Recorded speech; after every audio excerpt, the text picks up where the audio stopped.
ছেলেটিকে কেলু এক লাথিতে কাঠের গর্তে ফেলে দিল। সে ঘুরে তাকাতেই দেখল সাদা কাপড়ে মোড়ানো একটি মৃতদেহ, আর সেই মৃতদেহের মুখ তার নিজের মুখের হুবহু মতো। গর্তের পাশে দাঁড়িয়ে থাকা আত্মীয়রা সবাই তার দিকে রাগে চোখ বড় করে তাকিয়ে আছে। ছেলেটি ভয়ে হতভম্ব হয়ে চারদিকে তাকাতে লাগলো, আর তখনই সে জনতার মাঝে এক বিকৃত মুখ দেখতে পেল। কিন্তু কেউই ভাবতে পারেনি এই দৃশ্যটি আসলে ছিল মাত্র দানবের খেলার সূচনা। গল্পটি একটি দূরবর্তী পাহাড়ি গ্রামে ঘটছে। সেখানে শত বছরের পুরনো একটি নিষেধাজ্ঞা প্রচলিত।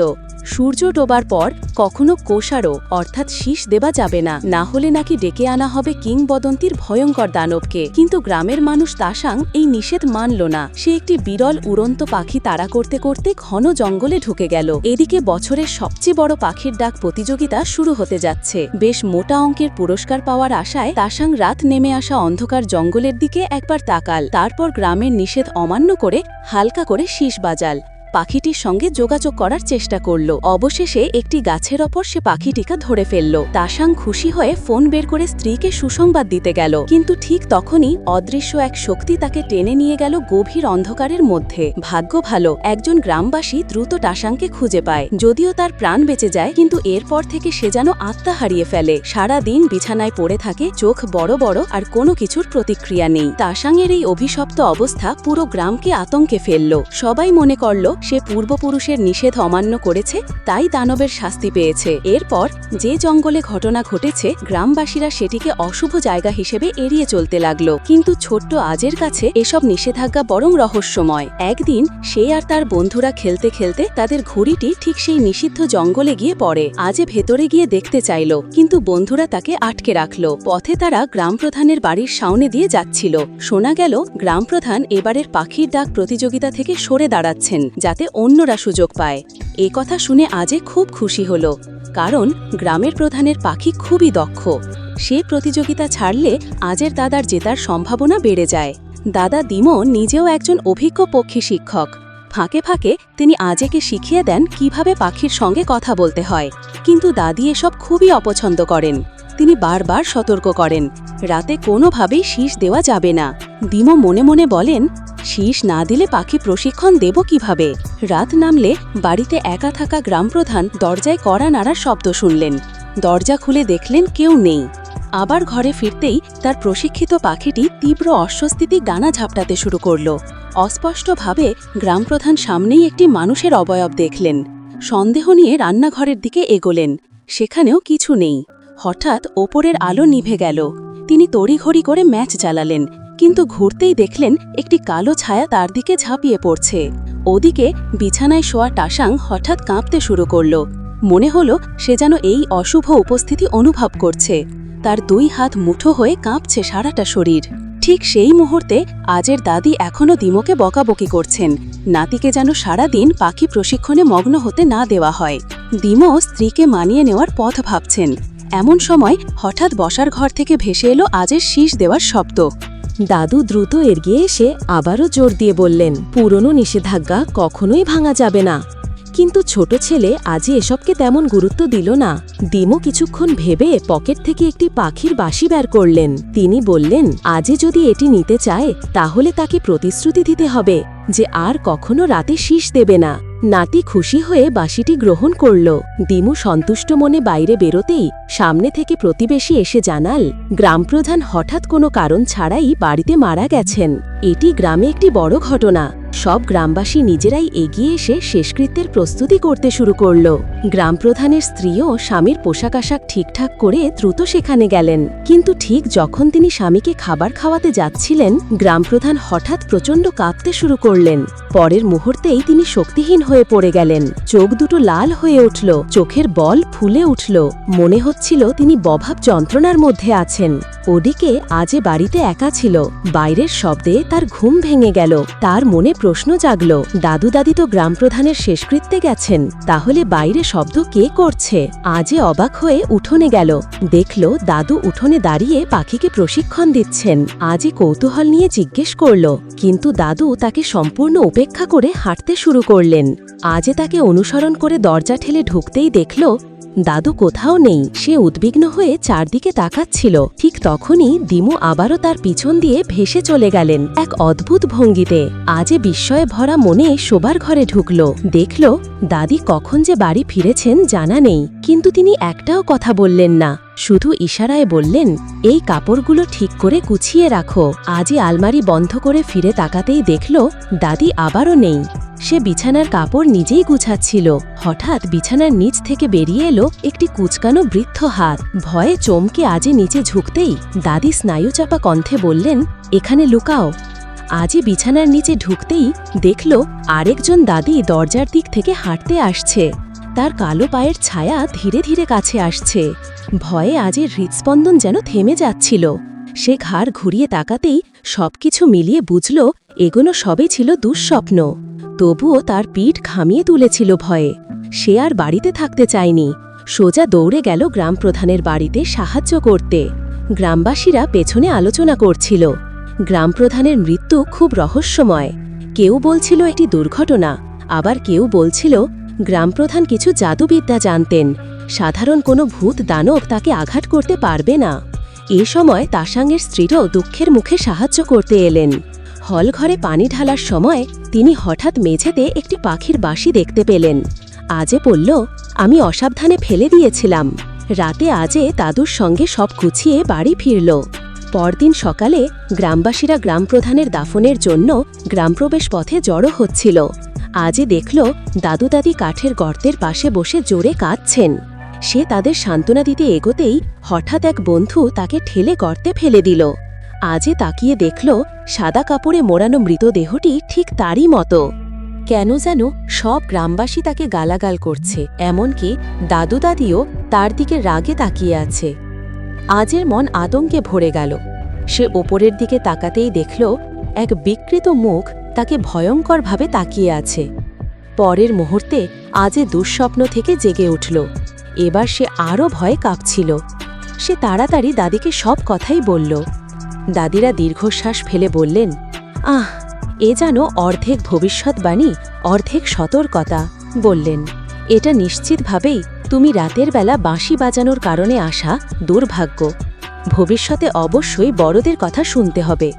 আজে মাথা হালকা নেড়ে সম্মতি জানালো। সকালে ঘুম থেকে ওঠার পর থেকেই তার কানে গুনগুন শব্দ হচ্ছিল। সে বুঝতেই পারছিল না দাদির কথার কতটুকু তার কানে ঢুকেছে। এরই মধ্যে গ্রামের বার্ষিক পাখির ডাক প্রতিযোগিতা যথারীতি শুরু হলো। দাদু সুযোগ বুঝে গ্রামের ওঝার কাছে গেলেন গ্রাম প্রধানের মৃত্যুর আসল কারণ জানার জন্য। কারণ গ্রামের অনেকেই মনে করছিল গ্রাম প্রধানের মৃত্যুটা খুবই অদ্ভুত। ওঝার কিছুক্ষণ দ্বিধায় থেকে মাথা নেড়ে বলল, সে নাকি লুকিয়ে মৃতদেহ দেখেছে, আর তার বিশ্বাস গ্রাম প্রধানকে দেবদূত নয় এক দুষ্ট শক্তি মেরে ফেলেছে। এই কথা শুনে দিমুর হৃদয় ভারী হয়ে গেল। মনে হলো, তাহলে কি সত্যি তাসান সেই নিষিদ্ধ রীতি ভেঙেছিল, আর সেজন্যই এই বিপদ নেমে এসেছে? এদিকে আজের দাদি বাড়িতে রান্না করছিলেন। হঠাৎ আঙিনা থেকে বাঁশির শব্দ ভেসে এলো। সোনার ধরনের শব্দ যেন কুয়ার ভিতর থেকে আসছে। তিনি চারদিক তাকালেন, কিছুই নেই। কিন্তু ঘুরে দাঁড়াতেই দেখলেন আজের মুখটি ভয়াবহ রকম বিকৃত হয়ে আছে। ঠিক সেই মুহূর্তে দিমো দৌড়ে এসে তাকে বাঁচাল। পাশেই দাঁড়িয়েছিল আসল আজে। পুরো বিষয়টি কিছুই বুঝতে পারছিল না। বৃদ্ধা মহিলা কাপা গলায় সব ঘটনা দিমোকে বললেন। দিমো সঙ্গে সঙ্গেই বুঝল এটা আর সাধারণ ব্যাপার নয়। তিনি তৎক্ষণাৎ গ্রামের ওঝাকে খুঁজে এনে অনুরোধ করলেন এই বিষয়টি সমাধান করতে। ওঝা দেরি করল না, সেখানে বসেই একটি আচার রিচুয়াল শুরু করল। সে তার দুহাত পাখির খাঁচার উপর রাখল, মুখে কিছু মন্ত্রোচ্চারণ করল, আর পরক্ষণেই সে যেন আরেকটি জগতে প্রবেশ করল। সেই জায়গাটি দেখতে ঠিক সেই নিষিদ্ধ ঘন জঙ্গলটির মতো। কিছুক্ষণ ছুটি যেতেই ওঝা মাটিতে বসে থাকা তাসানের আত্মা দেখতে পেল। মানুষটি যেন প্রবল যন্ত্রণা পেয়েছে। মাথা তোলার সঙ্গে সঙ্গে তার চেহারা রক্তপিপাসু দানবের মতো লাগছিল। ওঝার সঙ্গে সঙ্গেই সব বুঝে গেল। তাসান সেদিন পাখি ডাকার সময় নিষিদ্ধ রীতি ভেঙেছিল, ফলে সে ভুল করে ডেকে এনেছিল সেই কিংবদন্তি দানবকে। দানব তার আত্মাকে বন্দী করে রেখেছে জঙ্গলের গভীরে, যেখানে সে ভয়াবহ যন্ত্রণা পাচ্ছে আর মুক্তির একমাত্র পথ 40 দিনের মধ্যে একটি প্রতিস্থাপন আত্মা খুঁজে বের করা, অন্যথায় তার আত্মা চিরতরে বিলীন হয়ে যাবে। তাসান প্রথমে গ্রামপ্রধানকে লক্ষ্য করেছিল, কিন্তু গ্রামপ্রধান কিছুটা জাদুবিদ্যা জানত, তাই দানব তার আত্মা বন্দী করতে পারেনি। অন্যদিকে তাসানের স্ত্রী এতদিনেও স্বামীকে জাগানো সম্ভব হয়নি দেখে একজন খ্যাতনামা ভেষজ চিকিৎসককে ডাকলেন। এই চিকিৎসকও দ্রুত বিষয়টা বুঝে ফেললেন। তাসানকে বাঁচাতে হলে একটি প্রতিস্থাপন আত্মা লাগবে, কিন্তু এই বিষয়টি তাড়াহুড়ো করে করা যাবে না। তাসান নিজেই যে সংকেত দেবে সেই ব্যক্তিকেই সেই মুহূর্তে ওষুধ খাওয়াতে হবে। এই সময় আজই স্কুলে ব্যায়াম করছিল। হঠাৎ সে লক্ষ্য করল তার ঠোঁট রক্তে ভরা। সে যখন শিক্ষিকাকে জানাতে যাচ্ছিল তখনই আচমকা নিজেকে তাসানের বাড়িতে দেখতে পেল। আজে বাইরে বেরোতে চাইল, কিন্তু দরজা নিজে থেকেই বন্ধ হয়ে গেল। আর ঠিক সেই সময় তাসান তার পেছনে দাঁড়িয়েছিল।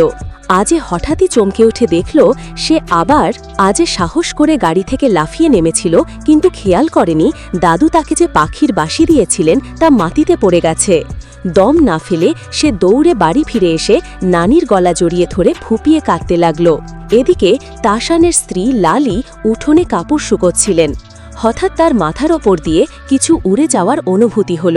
তিনি ঘুরে তাকিয়ে দেখলেন মাটিতে একটি পাখির বাঁশি পড়ে আছে। লালি মনে করলেন এটা তো আজের সবসময় সঙ্গে রাখা জিনিস। তার মাথায় মুহূর্তেই একটি চিন্তা ঝলসে উঠল। এটাই কি তবে তার স্বামী, যে প্রায়শ্চিত্তের বদলি মানুষ থি জই ইয়াং খুঁজছিল? পরের মুহূর্তেই তিনি বাঁশিটা হাতে নিয়ে ছুটলেন দিমোর গাড়িতে। কাকতালীয়ভাবে দরজা খুলল আজেই। লালি তৎক্ষণাৎ অজুহাত করল যে সে নাকি খাবারের পাত্র ফেরত দিতে এসেছে। আজের খারাপ মুখ দেখে তিনি পকেট থেকে একটি তরল ওষুধ বের করে বললেন, এটা খেলে শরীর ঠিক হবে। আজে লজ্জায় অস্বীকার করতে পারল না, চোখ বন্ধ করে পুরোটা খেয়ে নিল। লালিকে হাসি মুখে চলে যেতে দেখতেই তার মাথা ঘুরতে শুরু করল। আবার চোখ খুলতেই দেখল সে তাসানের বাড়িতে এসে পড়েছে। পেছনের দরজা নিজে থেকেই বন্ধ হয়ে গেল। এবার বোঝাই গেল তার অবস্থা খুবই সংকটজনক। দাদু দিমো দ্রুত বুঝলেন নাতি নিখোঁজ। তিনি সোজা দৌড়ে ঢুকে গেলেন লোসাংয়ের বাড়িতে এবং জিজ্ঞাসা করতে লাগলেন, তোমরা আজের সঙ্গে কি করেছ? লালি তাড়াতাড়ি এসে বলল তারা নাকি কিছুই করেনি, কিন্তু দিমো আগেই তাদের শয়তানি স্বভাব দেখে ফেলেছিলেন। লোসাং টাকার লোভে দানবকে ডেকেছিল আর এখন নির্দোষ একজনকে বলি দিতে চাইছে। লালি সত্য কথায় আটকে গিয়ে চুপসে গেল। পুরো ঘরে এক মুহূর্তে নীরবতা নেমে এলো। ঠিক তখনই দিমো অস্পষ্টভাবে নাতির আর্তচিৎকার শুনতে পেলেন। তিনি বুঝলেন আজে দানবের জগতে পাঠানো হয়েছে। তিনি আবার গ্রামের তান্ত্রিকের কাছে ছুটে গেলেন। দুজনে মিলে গভীর বনে পৌঁছে একটি পাখির খাঁচা সাজিয়ে রাখলেন। তান্ত্রিক মন্ত্র জপ শুরু করলেন। তারপর বুকে থাকা থলি থেকে একটি তাবিজ বের করে অত্যন্ত গুরুত্বের সঙ্গে তা দিমোর হাতে তুলে দিলেন। কিছুক্ষণ পর দানবের জগতে বন্দী আজে দাদুর ডাক শুনল। শব্দ অনুসরণ করে সে রেশমের বন থেকে বেরিয়ে এলো। দেখল দিমো একটু দূরে দাঁড়িয়ে আছে, কিন্তু তার মুখ একেবারে নিস্তব্ধ, কোনো অভিব্যক্তি নেই। আজে তার দিকে ছুটে গেলে হঠাৎ আরেকজন দিমো এসে তাকে আটকায়। স্পষ্ট এই দ্বিতীয় জনই আসল দাদু। দাদু নাতি দ্রুত বাইরে দৌড়াতে শুরু করল, কিন্তু অল্প যেতেই থমকে দাঁড়ালো। সামনে রক্তে ভেজা এক ভয়ানক দানব দাঁড়িয়ে। মাত্র চোখাচোখির মধ্যেই দানব তাদের পাশে এসে দাঁড়ালো। পরের মুহূর্তেই তারা দুজন আবার গভীর বনে টেনে নেওয়া হলো। এভাবে চললে তারা টাসাংয়ের মতো চিরদিনের জন্য এই জায়গায় বন্দী হয়ে যাবে। বনের ভেতর অসংখ্য প্রতিহিংসাপূর্ণ আত্মা লুকিয়েছিল। স্বাভাবিক কোনো মানুষই এসব দেখে মানসিকভাবে ভেঙে পড়বে। পূর্বে টাসাংয়ের আত্মাও এভাবেই ধ্বংস হয়েছিল। অল্প সময়ে পালানোর উপায়হীন আজে দানবের হাতে ধরা পড়ল, কিন্তু হঠাৎ দানব তার হাত ছেড়ে চিৎকার করতে লাগল। আসলে দিমু তান্ত্রিকের দেওয়া তাবিজটি ব্যবহার করেছিলেন। এদিকে অন্য সব প্রতিহিংসাপূর্ণ আত্মাও কাছে চলে আসছিল। দিমু নাতিকে বললেন, তুই দৌড়ে পালাস, আমি এদের আটকে রাখব। আজে চোখ বন্ধ করে প্রাণপণে দৌড়াতে লাগল, কিন্তু সামনে আরও অনেক আত্মা ঘাপটি মেরেছিল। যখন তার আর কোনো আশা নেই, ঠিক তখনই এক ঝলমলে আলো ছড়িয়ে একদল পাখি আকাশ কেকে নেমে এলো। তারা বাঁকা তীরের মতো আত্মাদের বেষ্টনী ভেদ করে আজিকে রক্ষা করল। আসলে তান্ত্রিকই উষা সাহায্য করতে এসেছিল, কিন্তু দুর্ভাগ্য সে কেবল আজিকে কোনো মতে উদ্ধার করতে পেরেছে। ঘন জঙ্গলের গভীরে আটকে থাকা দিমোকে বাঁচানোর কোনো উপায় ছিল না। পলকে 3 দিন কেটে গেল। নানি গভীর শোকে ভেঙে পড়েছেন। দিমোকে হারানোর কষ্ট তিনি সামলে উঠতে পারছিলেন না। অন্যদিকে টাসাং অনেক আগেই সুস্থ হয়ে গেছে। দেখে মনে হয় সে দিমোকে প্রায়শ্চিত্তের বদলি মানুষ হিসাবে ব্যবহার করেছিল। সেদিন বিকেলে টাসাং পাখিকে প্রশিক্ষণ দিচ্ছিল। যখন সে পাখির খাঁচা নামালো, হঠাৎ ভেতরে তার স্ত্রীর বিচ্ছিন্ন মাথা দেখতে পেল। লোকটি ভয়ে পাগলের মতো দৌড়ে বেরিয়ে এসে চিৎকার করতে লাগল, বাঁচাও, কেউ আমাকে বাঁচাও। অল্প দূরে দাঁড়িয়ে থাকা তান্ত্রিক ঠান্ডা চোখে এই দৃশ্য দেখছিল।